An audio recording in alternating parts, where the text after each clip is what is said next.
Bom dia, alunos e alunas.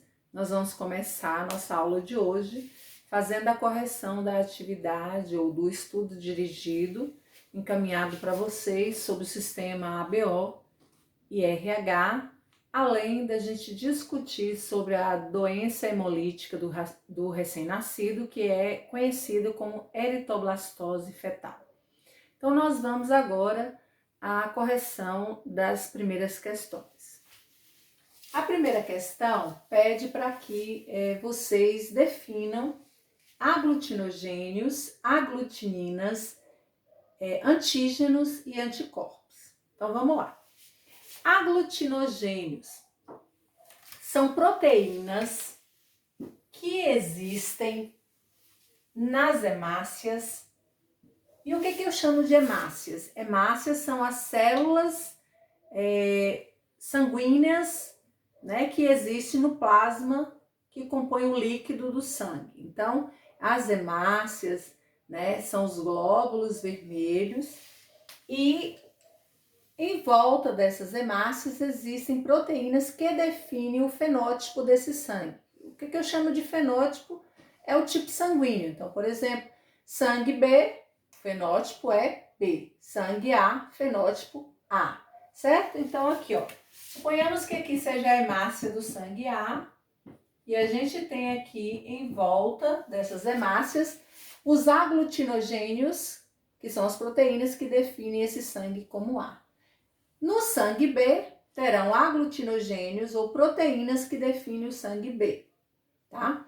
E o sangue AB, né, vão ter proteínas que definem o A e o B. E o O não tem nenhuma proteína, não existe. Bom, então aglutinogênios são proteínas que definem o fenótipo sanguíneo. Aglutininas. Bom, aglutininas são proteínas também, mas essas proteínas, elas existem no plasma. Então, por exemplo, eu sou sangue A. Nas minhas hemácias, eu tenho os aglutinogênios A, que definem esse fenótipo, e no meu plasma sanguíneo, ou seja, no líquido do sangue, onde as minhas hemácias tipo A estão ali circulando, eu tenho, né, aglutininas, que são anticorpos anti-B. Então, se eu sou A, no meu plasma tem aglutininas ou anticorpos anti-B.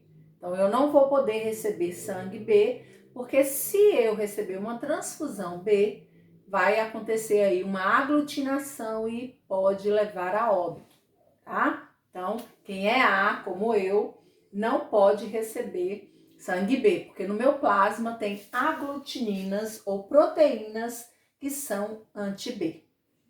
Então, aglutinogênios, proteínas que definem um determinado fenótipo. No meu tem aglutinogênios A na minha hemácia, definindo que meu sangue é A. E no meu plasma sanguíneo eu tenho anticorpos, né, nesse plasma que é anti-B. Porque eu sou A, não posso receber sangue B. Agora, antígenos. Bom, antígenos são corpos estranhos que entram em contato com o organismo e provoca alguma reação. Então, antígenos é qualquer corpo estranho que entra em um organismo. Então, por exemplo, eu sou sangue A. Se eu receber uma transfusão B, essa transfusão do sangue B entra no meu organismo como um antígeno, ou seja, algo que vai provocar uma reação não positiva. E os anticorpos são o quê? Os anticorpos é uma reação do corpo, né, contra um determinado antígeno. Então, o corpo produz ali, né, umas proteínas que vão agir para combater esse antígeno, esse corpo estranho. Então, aqui a gente entende o seguinte, que se eu sou sangue A e recebo uma transfusão de B, esse sangue B vai ser um antígeno, que é um corpo estranho, e automaticamente meu corpo vai produzir anticorpos para combater, certo? Então, são essas as definições. A segunda questão pergunta para a gente assim: por que que uma pessoa de sangue B não pode fazer uma transfusão para alguém de sangue A? Porque quem é A tem no seu plasma sanguíneo, tá, anticorpos ou proteínas que são anti-B. Então, se você tomar ali, se você receber ali, aliás, a transfusão de um sangue que é incompatível com o seu organismo vai aglutinar, vai reagir, e aí você pode ter de uma situação simples a um óbito, né? Porque não vai ser positivo. Essa terceira questão, a gente tem aqui um heredograma. Esse heredograma traz uma mãe, um pai, que são saudáveis. Um primeiro filho aqui, que é uma filha saudável. O filho segundo tem a eritoblastose fetal, que é conhecida pela sigla DHRN, que é doença hemolítica do recém-nascido. Então, esse segundo filho tem eritoblastose, ou nasceu com eritoblastose, e o terceiro filho nasceu saudável. Quer saber da gente qual que é o genótipo dos membros da família? Então, vamos lá. Bom, aqui diz o seguinte, que a mãe não recebeu nenhuma transfusão de sangue, né, mas deu à luz, numa segunda gravidez, a uma criança com eritoblastose fetal. Mas a terceira nasceu saudável. Qual é o genótipo da mãe, do pai, dos 3 filhos em relação ao fator RH? Se a mulher não recebeu nenhum tratamento preventivo, por exemplo, ela teve o primeiro filho, não tomou aquela injeção que deveria tomar, e o terceiro filho também ela não recebeu a injeção antes de ter o terceiro filho. Então ela não recebeu essa injeção em nenhuma gravidez, após nenhuma gravidez, né, nenhum nascimento dos filhos. Então, como que isso pode ter ocorrido? Para ocorrer a eritoblastose fetal, a mãe tem que necessariamente ser RH negativo. Então, a mãe, ela tem um filho com eritoblastose, ela, né, tem RH negativo. Então, ó, ela é RH negativo. Se ela é RH negativo, ela é Dzinho, certo? E o pai, para que a mãe tenha um filho com eritoblastose, esse pai tem que ser RH positivo. Então, esse pai aqui, ele é RH positivo. Então, ele tem um Dzão.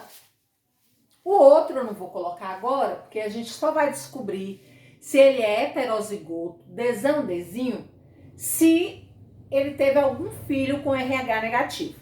Então, a gente vai analisar agora. Olha, o primeiro bebê nasceu saudável. Mas veja só o que aconteceu. O primeiro bebê, ele pode ter RH positivo como pai e ter nascido saudável. Porque no primeiro bebê não acontece nada. Tá? Só vai acontecer alguma coisa no segundo bebê, se o primeiro bebê for positivo como pai, RH positivo como pai, e aí o segundo bebê também for positivo.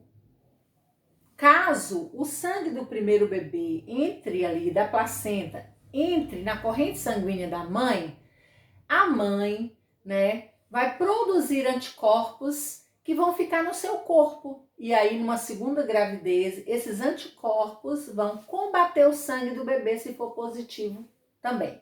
Então, aqui, ó, esse bebê aqui, ele é RH positivo. Por quê? Porque o sangue da placenta contaminou o da mãe, que é negativo. Então, ele é positivo, tem um Dzão, certo? O segundo bebê também é positivo.